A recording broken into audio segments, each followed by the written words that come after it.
台湾话艺术水阁好，古今解说两句我含你做参考。解说，解文说字。好朋友年到这斗，咱来讲一寡台语4字的成语。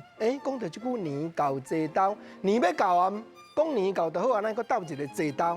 后壁这两字就是要加强口气。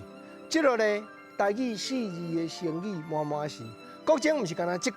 我有真侪例听，我含你做伙探讨。咱来做一句话，讲年到这斗，阿公阿嬷欢喜，囝儿孙倒来围炉，真侪查某孙哇，拢真熬读册，拢知书捌礼。国情啊，即句原来4字的呢，知书捌礼呢。拄我甲年到这斗共款，知书就好啊，就爱加强一个捌礼，对后壁甲赞落去。这吼，毋是单独一两个例要讲满是啦。咱知影讲吼，做人爸母的虽然即马吼查某孙啊，拢真够读册，咱欢喜啦，知书捌礼啦。毋过细汉的时阵啊，红幼幼，若一半摆啊头小耳热，咱做人是大人的就烦恼啊。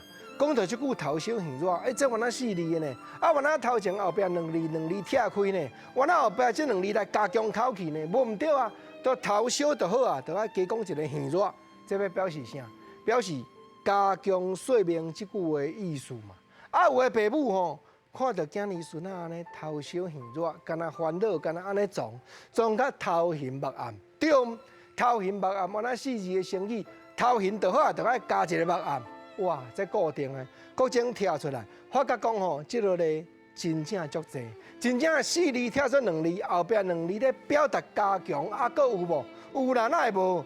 拄仔咱咧讲啊。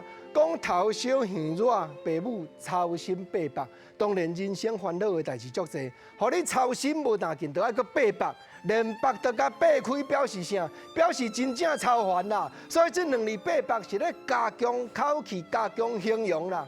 有一款人吼，毋是为着囝儿事事艰苦，是为着家己事业做务坎坷，煞毋知影讲吼，家己工作中间栽培真侪人，结果吼。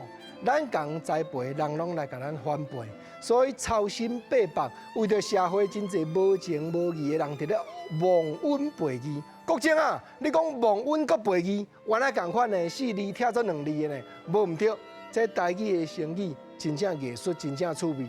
国情淡遮整理起来，你伫咧运用，就会更加加倍理解。